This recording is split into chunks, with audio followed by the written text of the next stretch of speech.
Tao po. Ay, kuya, ikaw pala yan. Ay, Utoy, may Red Horse kayo dyan, yung litro? Meron, ilan? Dalawa nga. Magkano ang isa niyan? 120, kuya. Ay, may bote ka ba? Bote? Ay, marami ako sa bahay, Utoy. Nakalimutan ko magdala. Ay, ba't di ka nagdala, kuya? Eh, may deposito ang bote na ito, 5 piso isa.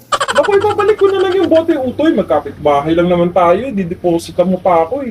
Ay, hindi pwede, kuya. Pag naglalabas kami ng bote rito, may deposit lahat, kahit sino. Galing ha? Ako, ano ba yan? Magkapit-bahay lang naman tayo. Babalik ko naman yan.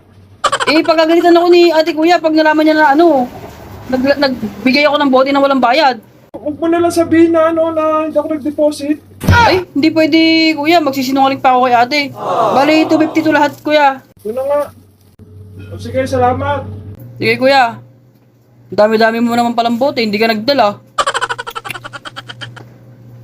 Oh, Sino yan? ay yung kapitbahay namin, te. Eh, bumili ng Red Horse dito. Sabi niya, huwag niyo daw depositohan yung bote niya. Eh, syempre, te, hindi ako pumayag.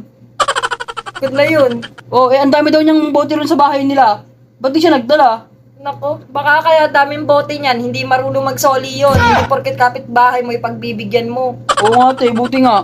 Hindi ko binigyan. Maganda yung ginawa mo.